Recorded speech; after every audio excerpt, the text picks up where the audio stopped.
मेरे प्यारे भाई मैं आपको दिखा देता हूं कितना बड़ा सेंट्रल आइडिया आप लिखोगे तो पूरे नंबर मिलेंगे। लगभग यहां से लगाकर जब आप पूरा यहां तक की लिखेंगे ना, लगभग 8 से 9 लाइनों को, तब जाकर के एग्जामिनर आपको सेंट्रल आइडिया में पूरे नंबर देगा।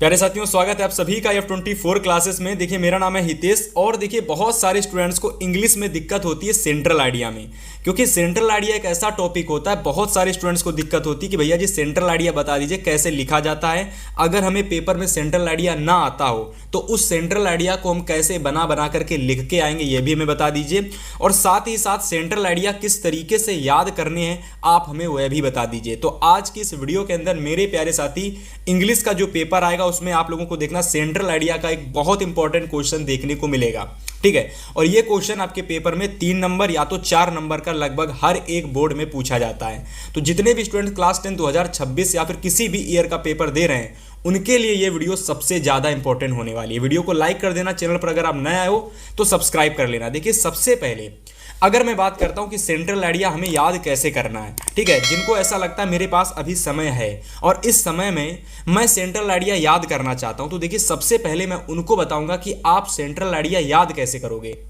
चलिए तो देखिए सबसे पहले हम आपको बता देते हैं कि भैया बिना पढ़े आपको सेंट्रल आइडिया कैसे लिखना है, क्योंकि बहुत सारे ऐसे स्टूडेंट होते हैं जिनको सिर्फ यही पता करना है कि भैया जी हमें मान लीजिए हमारा पेपर कल लगा हुआ है और ऐसी सिचुएशन में मैं बिना पढ़े सेंट्रल आइडिया को बोर्ड एग्जाम में कैसे लिख के आऊंगा, उसकी मुझे आप ट्रिक बता दीजिए। तो देखिए सबसे पहले उन्हीं के लिए मैं यहाँ पर बताने वाला हूँ कि आपको सेंट्रल आइडिया कैसे लिखना है।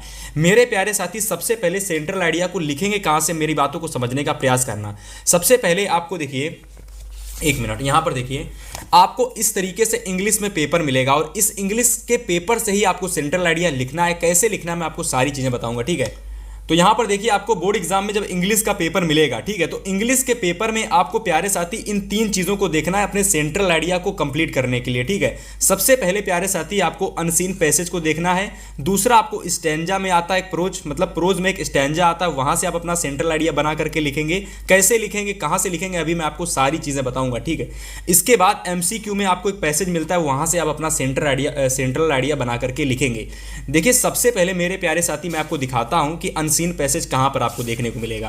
देखिए सबसे पहले यहां पर ध्यान से समझना, आप जब इंग्लिश का पेपर के वर्णनात्मक क्वेश्चंस खोलेंगे ना, सेक्शन बी खोलेंगे, तो देखिए सेक्शन बी में आपको रीडिंग सेक्शन में सबसे पहला क्वेश्चंस आपको अनसीन पैसेज का ही देखने को मिलेगा।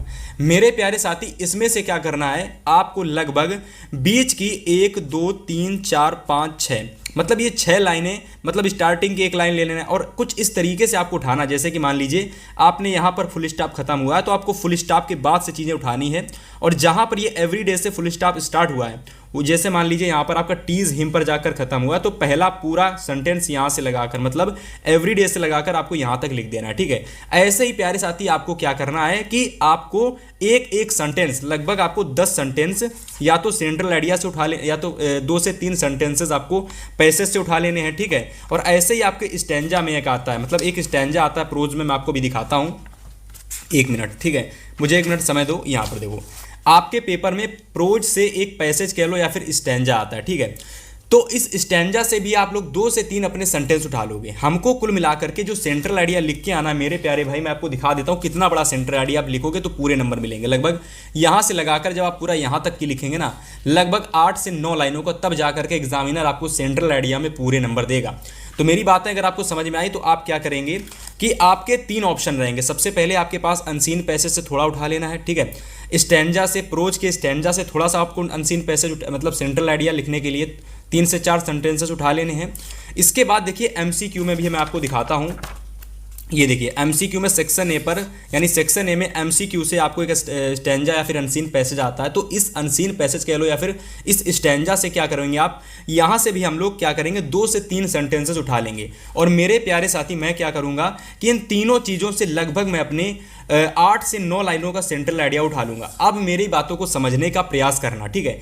आप अगर क्लास 10 के स्टूडेंट्स हैं तो मैं आपको एक चीज़ क्लियर कर देना चाहता हूं, अगर आप क्लास 10 के स्टूडेंट हैं तो आपके हमेशा याद रखना कि जब आप किसी भी सेंट्रल आइडिया को लिखेंगे ना, तो 2 चीज़ें आपको स्टार्टिंग में हमेशा लिखनी ही लिखनी है। जैसे कि अगर मैं बात करता हूं, यहाँ पर देखिए दे रखा है कि the central idea of the poem is a tiger in the zoo is composed by Leslie Norris. तो यहाँ पर देखिए आपको 2 चीज़ें हमेशा ध्यान देनी है। जब भी कभी आप कोई भी सेंट्रल आइडिया लिखते हैं तो सबसे पहला आपका जो पोएट का नेम होता है उसको हमेशा लिखना है, और ये जिस चैप्टर से ली गई है उस चैप्टर का भी नाम आपको लिख देना है। जैसे कि the central idea of the poem, अब कौन सी पोयम है, तो ए टाइगर इन द जू, किस पर सेंट्रल आइडिया पूछा गया है। तो अगर आप ए टाइगर इन द जू चैप्टर पर लिख रहे हैं तो इसके जो भी पोएट हैं जैसे कि लेस्ली नॉरिस ने लिखा था, तो आप उनका नाम अगर स्टार्टिंग में ये 3 लाइनें लिख देंगे, इसके बाद सारी चीज़ें फिर आपको बना करके लिखनी है। मतलब स्टार्टिंग की ये 3 लाइनें हर एक सेंटेंस में आप, मतलब हर एक सेंट्रल आइडिया में आपको लिखनी ही लिखनी है। मेरे प्यारे साथी, जो मैं चीज़ बता रहा हूँ, जो ट्रिक बता रहा हूँ, ऐसी पूरे यूट्यूब पर आपको कहीं नहीं देखने को मिलेगी, है ना। तो स्टार्टिंग के 2.5 से 3 लाइनें तो आपको ये लिखनी ही लिखनी है, जहाँ पर आपको चैप्टर का नेम और आपको पोएट का नेम, है ना। और ये बदल बदल के होंगे, जैसे कि अगर आप फायर एंड आइस क्लास 10 में अगर हो आप, तो मैं आपको बता देता हूँ ए टाइगर इन द जू, ये मोस्ट इंपॉर्टेंट है। दूसरा फायर एंड आइस, ये भी बहुत इंपॉर्टेंट है। और इसके अलावा अगर मैं बात करता हूँ तो हमारा तीसरा सेंट्रल आइडिया मैं आपको दिखाना चाहता हूँ, 1 मिनट। तो मेरा जो तीसरा सेंट्रल आइडिया है वो है हमारा डस्ट ऑफ स्नो। ये तीसरा सेंट्रल आइडिया हमारा, ये 3 सेंट्रल आइडिया सबसे ज़्यादा इंपॉर्टेंट है क्लास 10 के लिए मेरे प्यारे साथी। अभी मैं आपको बताऊंगा कि सेंट्रल आइडिया बहुत कम समय में याद कैसे कर सकते हो। अगर आपके पास समय है तो आप कम समय में याद कैसे कर सकते हो। फिलहाल अभी मैं बता रहा हूँ कि बना बना कर कैसे लिख के आना है, ठीक है। चलिए, इतना अगर आपने समझ लिया कि हमको स्टार्टिंग की 3 लाइनें भैया जी लिखनी ही लिखनी है, क्योंकि अगर हम ये नहीं लिखेंगे तो हमारे एग्जामिनर नंबर काट देगा। तो सबसे पहले क्या लिखेंगे हम लोग, the poem dust of snow लिख दोगे, ठीक है। The poem fire and ice, है ना। इसके अलावा अगर मैं बात करता हूँ द पोयम या फिर द सेंट्रल आइडिया या फिर द पोयम, मतलब कुछ भी आप लिख सकते हो, ठीक है। आपको कुल मिलाकर के आपको यहाँ पर पोएट का नाम और आपको पोयम का नाम लिख के आना स्टार्टिंग में। इसके बाद आप क्या करेंगे, इसके बाद मेरे प्यारे साथी आप ये 3 चीज़ों से 8 से 10 लाइनें उठाएंगे और अपनी सेंट्रल आइडिया में लिख देंगे, ठीक है। अब एक और चीज़ मैं आपको इंपॉर्टेंट बताना चाहता हूँ, उसको भी आप नोट कर लेना, इसके बिना चीज़ें अधूरी रहेंगी, ठीक है। वो चीज़ क्या है, जैसे कि अगर मैं बात करता हूं, आपके पेपर में टोटल 3 सेंट्रल आइडिया इंपॉर्टेंट है। पहला डस्ट ऑफ स्नो, ठीक है। दूसरा फायर एंड आइस, और तीसरा आपका ए टाइगर इन द जू। तो मेरे प्यारे साथी, अगर आप क्लास 10th के स्टूडेंट हैं, अगर आप क्लास 10th के छात्र हैं, है ना, सेंट्रल आइडिया में पूरे नंबर लाना चाहते हैं, एक भी मार्क्स काटने नहीं चाहते हैं, और चाहते हैं कि मुझे पढ़ना भी ना पड़े और पूरे नंबर आ जाए, तो देखिए सबसे पहले डस्ट ऑफ स्नो की बात कर लेते हैं। अगर आपको डस्ट ऑफ स्नो का सेंट्रल आइडिया लिखना है पेपर में, देखिए सबसे पहली बात तो ये 3 ही आपको याद करने होंगे, 3 ही सबसे इंपॉर्टेंट हैं, और इन 3 में ही आपके पेपर में आ जाएंगे। लेकिन फिर भी आपको लगता है कि 3 मैं नहीं तैयार करना चाहता, मैं किसी एक सेंट्रल आइडिया को बना बना करके लिखना चाहता हूँ, ठीक है, आप नहीं याद करना चाहते। तो मेरे प्यारे साथी क्या करोगे, डस्ट ऑफ स्नो का जब सेंट्रल आइडिया लिखना तो उसमें ट्री, ह्यूमन, लाइफ, सैडनेस और नेचुरल ब्यूटी जैसे शब्दों का इस्तेमाल कर देना, है ना। जब आप लोग अपने सेंट्रल आइडिया को लिखेंगे इस अनसीन पैसेज से 8 से 9 लाइनों को उठा करके, तो उसमें कुछ लाइनें आप लोग ये जोड़ देना, ये वर्ड जोड़ देना, जैसे ट्री हो गया ये वर्ड जोड़ देना, ह्यूमन वर्ड जोड़ देना, लाइफ वर्ड जोड़ देना, ठीक है, सैडनेस वर्ड जोड़ देना, नेचुरल ब्यूटी वर्ड जोड़ देना, ठीक है, जब आप डस्ट ऑफ स्नो का सेंट्रल आइडिया बना बना करके लिखें, है ना। इसके अलावा अगर मैं बात करता हूं कि जैसे भैया जी फायर एंड आइस का जब आप बना करके लिखेंगे तो उसमें फायर हो गया, आइस हो गया, वर्ल्ड हो गया, टेररिज्म हो गया, वर्ल्ड वार हो गया, तो ऐसे शब्द, ऐसे वर्ड्स आप क्या करेंगे, प्रयोग करेंगे सेंट्रल आइडिया में लिखेंगे। तब ये वर्ड्स एग्जामिनर देखेगा ना तो उसे लगेगा कि बच्चे ने अपने मन से बना बना करके बेहतर सेंट्रल आइडिया लिखेगा, ऐसा नहीं लगेगा कि उसने गलत सलत कुछ भी लिख दिया है, ठीक है। इसके अलावा अगर मैं बात करता हूं ए टाइगर इन द जू चैप्टर की, ठीक है, तो इस सेंट्रल आइडिया की अगर मैं बात करता हूं तो इसमें देखिए जू, आपको जैसे जू वर्ड्स लिख देना है, एनिमल वर्ड्स लिख देना है, एनिमल नेम लिख देने हैं, किसी भी एनिमल का नेम, जैसे कि लॉयन हो गया, टाइगर हो गया, एलिफेंट हो गया, ठीक है, डियर हो गया, मतलब किसी भी एलिफेंट का आपको नेम लिख देना है, ठीक है। फ्रीडम मतलब क्या हो जाता है, आज़ादी, ठीक है, तो फ्रीडम शब्द प्रयोग कर सकते हैं। एनिमल लाइफ, एनिमल पार्क, ऐसे वर्ड्स का प्रयोग करेंगे ए टाइगर इन द जू में। और फायर एंड आइस में इन शब्दों का प्रयोग करना है जब आप बना बना करके लिखेंगे। और डस्ट ऑफ स्नो में मेरे प्यारे साथी आप इन वर्ड्स का इस्तेमाल करेंगे। याद रखना, अगर आप डायरेक्ट लिख दोगे सीधा छाप करके इस अनसीन पैसेज से, या फिर मेरे प्यारे साथी, है ना, जो मैंने आपको ट्रिक बताई कि भैया इन तीनों से आपको 8 से 9 लाइनें उठानी है, आप अगर डायरेक्ट 8 से 9 लाइनें उठा करके चाप देंगे तो आपको नंबर एग्जामिनर नहीं देगा। 2 चीज़ें मैंने आपको बताई थी कि स्टार्टिंग की भैया 3 लाइनें ये तो लिखनी ही लिखनी है। The central idea of the poem is, जिस भी चैप्टर का है चैप्टर का नेम और उस चैप्टर के पोएट, और मैंने आपको बता भी रखे हैं, ठीक है, जैसे कि ये 3 चैप्टर हैं तो 3 चैप्टर के पोयम मैं बता देता हूँ। डस्ट ऑफ स्नो के जो पोएट हैं मेरे प्यारे साथी वो रॉबर्ट फ्रॉस्ट हैं। फायर एंड आइस के जो पोएट हैं मेरे प्यारे साथी रॉबर्ट फ्रॉस्ट इसके भी हैं। और तीसरी पोयम हमारी है ए टाइगर इन द जू। अगर मैं इसके पोएट की बात करता हूं तो वो हमारे हैं लेस्ली नॉरिस। और इस तरीके से केवल इतना कर देने से मेरे प्यारे साथी आप बना बनाकर बेहतर तरीके से एग्जाम में सेंट्रल आइडिया लिख के आ सकते हैं। ठीक है, चलिए इतनी चीज़ अगर आपको समझ में आ गई कि मुझे सेंट्रल आइडिया में क्या करना, 3 चीज़ें करनी। सबसे पहले जब मैं सेंट्रल आइडिया लिखूंगा तो स्टार्टिंग की मुझे 2.5 लाइनें ये लिख देनी है, the central idea of the poem is, chapter का नेम और पोएट का नेम।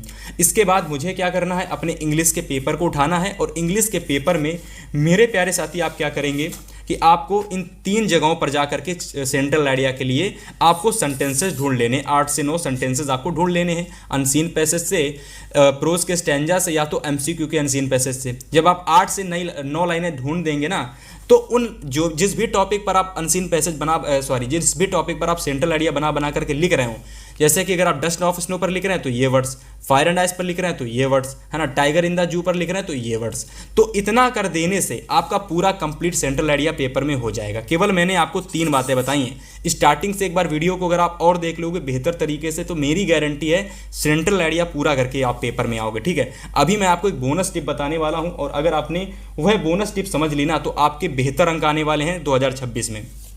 मेरे प्यारे साथी, अब मैं आपको बता देने वाला हूं कि आप लोगों को बोर्ड एग्जाम में याद कैसे करना किसी सेंट्रल आइडिया को। जैसे कि मान लीजिए आपके पास समय है और अगर आप ट्रिक के तहत याद करना चाहते हैं, याद करने में दिक्कत होती है, तो सबसे पहले एकदम सिंपल सा तरीका है मेरे प्यारे साथी, मैं आपको बता दूं कि यहाँ पर आपको मैं जो सेंट्रल आइडिया लिख के लाया हूँ एकदम सिंपल सी लैंग्वेज में है, साधारण सी भाषा में है। कुछ नहीं करना, जल्दी से इसका स्क्रीनशॉट लेना है और जाकर के गूगल लेंस में इसकी हिंदी को सर्च कर लेना है। जब हिंदी एक बार स्टोरी समझ लेंगे आप, जब सेंट्रल आइडिया की एक बार आप स्टोरी समझ लेंगे ना तो वह सेंट्रल आइडिया आपको बोर्ड के पेपर तक तैयार रहेगा। जिस दिन आपका 23 फरवरी को या फिर जिस भी डेट को आपका अंग्रेजी का पेपर, इंग्लिश का पेपर लगा है, उस डेट तक आपको याद रहेगा सेंट्रल आइडिया। अगर आपने मेरे द्वारा ये सरल भाषा में लिखा गया सेंट्रल आइडिया तैयार कर लिया, करना कैसे है, स्क्रीनशॉट लेकर के इसकी हिंदी में इसको ट्रांसलेट कर लेना है गूगल ट्रांसलेट से, जहां आपको हिंदी पता चल जाएगी, स्टोरी पता चल जाएगी, है ना। फिर वहां से आप इस सेंट्रल आइडिया को बेहतर तरीके से तैयार कर सकते हैं। जल्दी से सब लोग स्क्रीनशॉट ले लीजिए। सबसे पहले अगर मैं डस्ट ऑफ स्नो की बात करता हूं तो आप लिखेंगे डस्ट ऑफ स्नो में, the poem dust of snow has been composed by Robert Frost, है ना। In this poem the poet has described about human life and natural beauty. आगे है कि in the dust of snow poem the poet mentions a crow and a hemlock tree, है ना, that are believed to be a symbol of sadness and depressive mood of the poet. तो finally ये पूरा आप लोगों का यहाँ से सेंट्रल आइडिया कंप्लीट हो जाता है।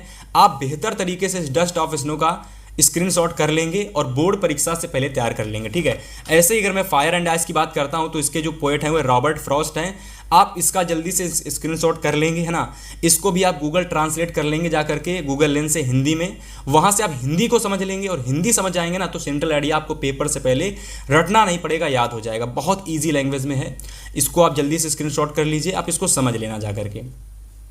ठीक है, इसके बाद एक और बचा है मेरे हिसाब से, ये टाइगर इन द जू। मैं आपको वह भी बताता हूँ और आपको अच्छे से समझा देता हूँ। ठीक है, चलिए, हमारा है ए टाइगर इन द जू। इसके भी अगर मैं बात करता हूँ, इसके जो हमारे पोएट हैं वो लेस्ली नॉरिस हैं। ठीक है, तो ए tiger in the zoo is composed by Leslie Norris. In this poem the poet compared the life of a tiger in the जू।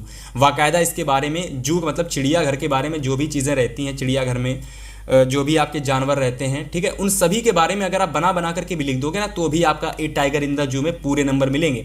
फिलहाल आप एक बार इसको गूगल ट्रांसलेट करके बेहतर तरीके से इसको देख लेना, इसमें क्या क्या वर्ड्स प्रयोग हुए हैं वह देख लेना और बेहतर तरीके से पेपर में लिख के चले आना, है ना। चलिए, अभी मैं आपको एक चीज़ और क्लियर कर देता हूँ प्यारे साथी, 1 मिनट मेरी बातों को सुन लेना।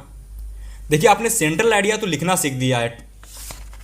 देखिए, आपने सेंट्रल आइडिया को तो बना करके आपने सेंट्रल आइडिया बना बनाकर कैसे लिखना हुआ है तो सीख लिया, लेकिन अगर आप प्यारे साथी इस टाइम पेपर देने वाले हो ना तो आपके सर पे इसमें बहुत ज़्यादा टेंशन हो रही होगी कि भैया जी हमारा पेपर 18 फरवरी से होने वाले हैं, बहुत डर लग रहा है कि पेपर में क्या होगा, है ना, हिंदी इंग्लिश मैथ साइंस में हमारे कितने नंबर आएंगे।